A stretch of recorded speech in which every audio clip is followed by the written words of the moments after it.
काँग्रेस राष्ट्रवादी आघाडीच्या उमेदवारांचे अर्ज भरण्यासाठी आज जोरदार शक्ती प्रदर्शन करण्यात आलं।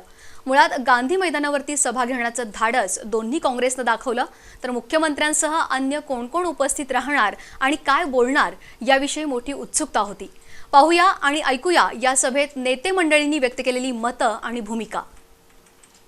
ही एक ऐतिहासिक निवडणूक आहे। या देशावर जातीवादी पक्षाचं जे प्राबल्य वाढवण्याचा प्रयत्न गेले काही दिवस चालू आहे, तो हाणून पाडण्यासाठी कोल्हापूरच्या या शाहू नगरीतल्या या सगळ्या शाहू प्रेमी जनतेनं या निवडणुकीच्या निमित्तानं कंबर कसलेले आहे।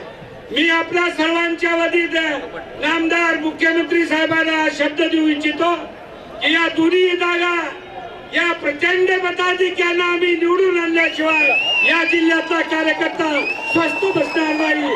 आजचा तुमचा उत्साह बघितल्यावर 17 तारखेची काय वाट बघायला लागेल असं मला वाटतं।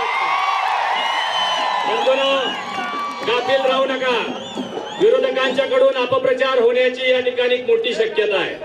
आपल्या आघाडीने गेल्या 10 वर्षांमध्ये केलेली जी कामं आहेत ती गावागावामध्ये वाड्या वस्त्यांपर्यंत जाऊन पोहोचवा। आघाडी सरकारने जे भरीव निर्णय आपल्या जिल्ह्यातील आपल्या राज्यातील लोकांसाठी घेतलेले आहेत ते लोकांपर्यंत पोहोचले पाहिजेत। यासाठी येणाऱ्या 17 तारखेपर्यंत कुणीही झोपायचं नाही, ही शपथ घ्या। गेल्या 8 दिवसापासून दोघांची उमेदवारी जाहीर झाल्यापासून प्रत्येक जण पेटून उठवलेला आहे।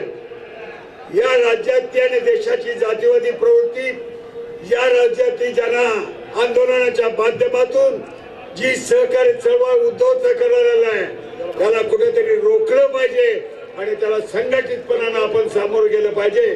जी जिद्द बाळगून या ठिकाणी कामाला लागलेला आहे आणि आज फॉर्म भरत असताना आज विजयापर्यंत आपल्याला पोहोचायचं आहे।